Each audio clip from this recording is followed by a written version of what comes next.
Hello dear students, it's me Umesh Patil and I welcome you all in the grammar session of 8th standard. In this video class, we shall learn about the nouns. Now, what is a noun? Let us see the definition of a noun. So, generally, a noun is naming words. What is it by noun? Noun means naming words. When we name the words, all names are nouns. It can be the name of a person. It can be a name of place, thing, animal, an idea, state, or it can be a name of a quality.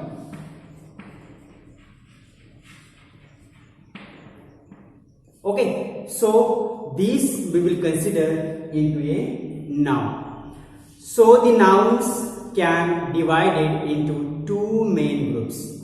Nouns has its two principal group, and these are concrete noun and abstract noun. So noun is divided into two classes.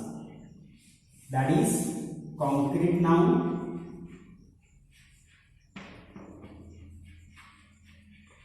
and it is abstract noun.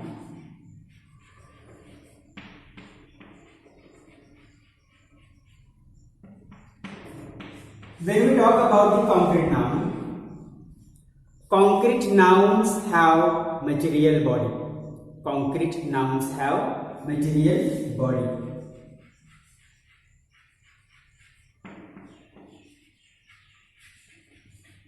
That means the concrete noun has its own existence. That means we can feel it, we can see it with our five senses. For example, sight, hearing, smell, touch or taste. Okay, that could be included into the concrete noun. So they can be seen or they can be touched. We can experience them through our five senses. Okay, that can be a table, that can be a pen, pencil. Okay, it can be a chair. It can be teachers. Whatever the things we see around us, these all included into the concrete noun. So the concrete noun has material existence. The concrete noun has material existence, so that they are named as a concrete noun. Let us see about the abstract nouns. Now abstract nouns are totally opposite to the concrete noun. Now what are the abstract nouns? Abstract nouns have no material body. Abstract noun has no material body. No material body. Now what can be these? So the abstract nouns cannot be experienced. We cannot experience them through our five of the senses. That means we cannot taste them, we cannot touch them, we cannot smell them, we cannot hear them, we cannot see them, okay, etc. So these all are the names of the quality, the names of the actions, name of a state, etc. So that cannot be seen or that cannot be touched. Okay, that can be a childhood. For example, we could say that can be a childhood, that can be a thought, that can be motherhood. Okay, that can be an honesty. So these all examples we can include into the abstract noun. Hope so you have understood this difference between the concrete noun and abstract noun. So these concrete nouns have divided into again three of the categories. Means we have the kinds of concrete nouns. Now which are these kinds of concrete nouns? Let us see what are these types or what are these kinds. So the concrete nouns again they are divided into three main categories. Okay, that can be a common noun, that can be a proper noun, and that can be a collective noun. So these are the three categories of the concrete noun. Okay, so dear students, let's see the kinds of concrete noun one by one. So in that first we will see about the common noun. Now what are the common nouns? A common noun is a name given in common to every person or everything. Okay, a common noun is name given in common, in general. To whom? To every person or everything of the same class of kind. For example, that can be a boy, book, trees, plants, countries, cities. Okay, so these all are the common noun. That can be a male or that can be a female in common. Okay, for example, teacher, conductor, doctor, okay, principal. These all are the examples of common noun. So a common noun, the name given in common. Let us see an example. Okay, the boy is reading a book. The boy is reading a book. So in this example we can say there are the two common nouns. So here boy. Boy means commonly we can say a boy. Okay, not a particular name of the person. It is common, boy. And book. Book is also not particular name. Okay, book, it is common. Okay, so these two nouns are in common. Second example we can say we should grow more trees and plants. We should grow more trees and plants. In this sentence also we can find two common nouns. So which are those? These are the trees and plants. They are not particular.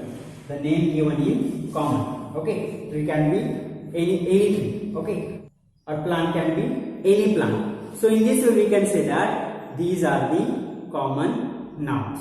Okay, now let us see the next noun, that is proper noun. Now what is a proper noun? Proper noun means a name of a particular person or particular place or particular thing. They are specific. Proper nouns are specific. They are not in general. They are not common. Okay. So a proper noun is a name of a particular or specific name of a person, name of a place or name of a thing. So these known as proper noun. Okay. So that can be a name of person. For example, Akbar, Birbal, okay, Chhatrapati Shivaji Maharaj, Dr. Baba Saheb Ambedkar, okay, or we can say Mahatma Gandhi, Pandit Jawaharlal Nehru, or place, suppose place I want to say, so New Delhi, Mumbai, Taj Mahal, Gate of India, these all are the proper nouns, so they are specific. Again, one more thing we can say about the proper nouns, that the words which comes in the category of the proper noun, they are always written in the capital form. Means their initiative letters can be written into the capital form. Okay, let us see an example of the proper noun. Okay, I have read the Ramayana. Suppose I have read the Ramayana. Okay. Now in this sentence we can say that a proper noun is Ramayana. Ramayana means it is a name of book, particular name of book, specific name of book, that is Ramayana. So it is proper noun. Okay. Let us see the next kind of a concrete noun, that is collective noun. Now what is a collective noun? When sometimes we use words to show a collection of persons. Here, collection. Okay, collection of person, collection of places, or collection of things. Okay, in short, to show a collection of a person, places, or things, these words are referred to as a collective nouns in the sentence.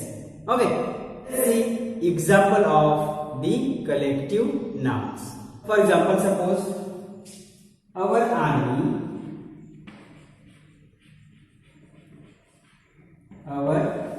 our army is on the move. Is on the move. In this sentence, we can see army, group of soldiers known as army. Okay, so it is a collective noun. Okay, that can be group of players, a team. Okay, group of students, a class. Okay, group of cattle. Okay, herd. So in this way we can say that these all are the collective nouns. That means what we can say, through this we can understand that army, class and herd all are the collective nouns, because army is a collection of soldiers, while class is a collection of students, and a herd stands for a collection of cattle. So these all are the collective nouns. Collective noun is a name given to a collection of similar common noun. Don't forget it. Okay. Now in this way we have seen about the nouns. Concrete nouns are divided into three categories, that is common noun, proper noun and collective noun. Hope so you have understood this. Let us see the next part of our topic, that is countable and uncountable nouns. Countable and uncountable. Okay, now see what is a countable noun and what is the uncountable noun. So here when we talk about the countable nouns, so a countable noun can be counted. Countable noun can be counted. It can be counted. So the countable nouns, they have a singular and plural form. Countable noun have singular and plural form. Countable noun can be counted. It has singular as well as plural form. For example, we can say a book, two books, three books, etc. Or we can say an apple, two apples, three apples, etc. One chalk, two chalks, three chalks, four chalks, like that. That means we can count. We can count them into the numbers.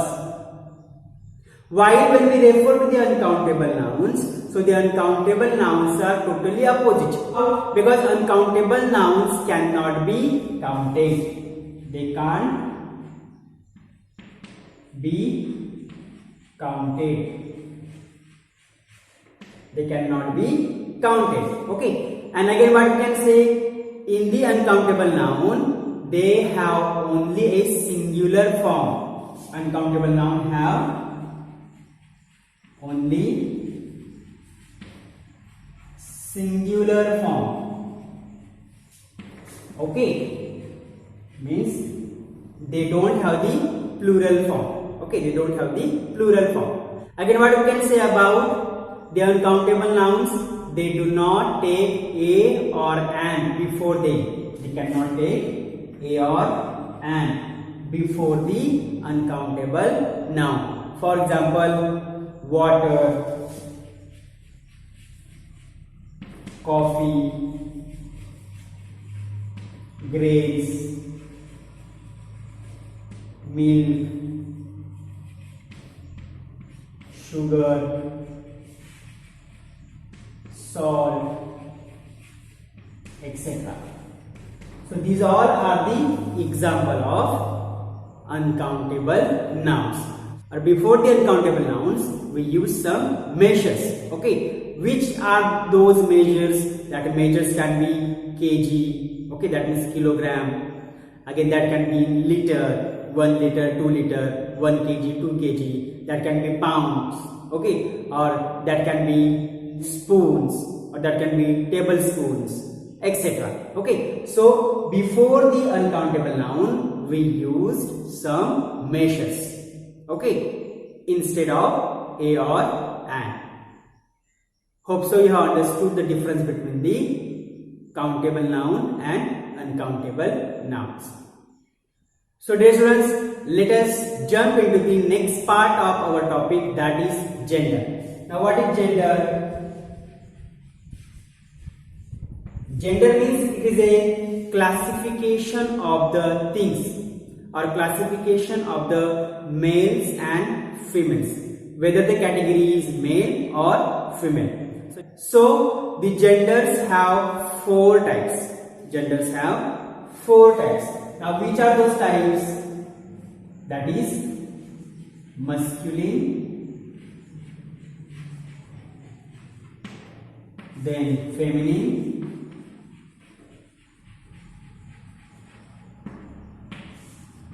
then common,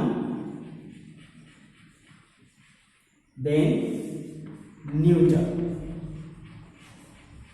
So we can say the masculine gender, feminine gender, common gender and neuter gender. So let us study one by one. Okay. Now what is masculine gender? Masculine genders the nouns that are the names of males. Names of males.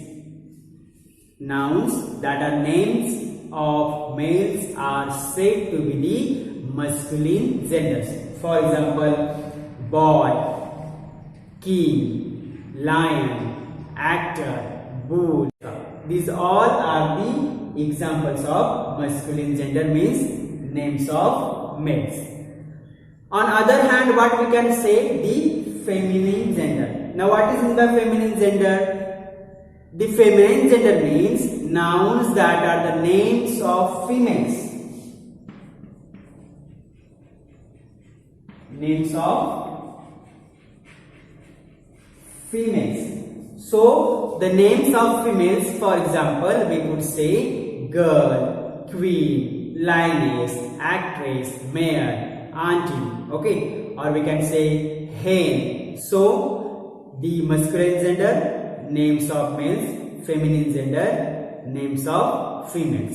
Okay, next what we can say, the common gender.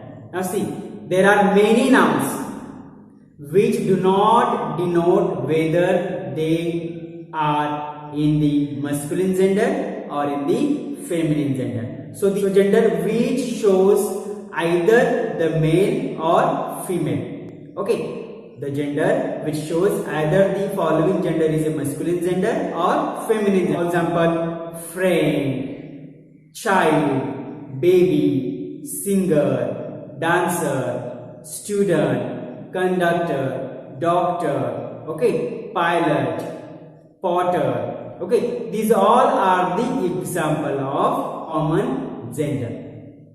Got it? So the next gender comes, that is the neuter gender. So what is neuter gender? Neuter gender means lifeless things. Lifeless things.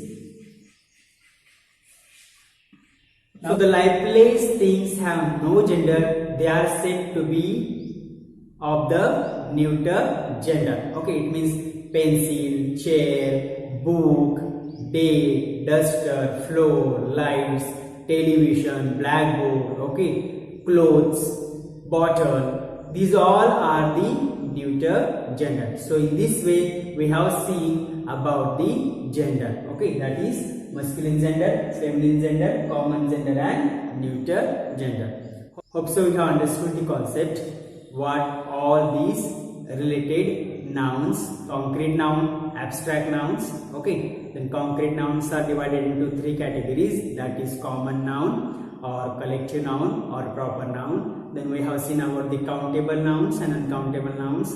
Then we come all the way to the gender, that is masculine gender, feminine gender, common gender and the neuter gender. Okay, so dear students, in the next video we will deal with an interesting topic again with a new clarification and explanation. Until then, have a nice day and thank you.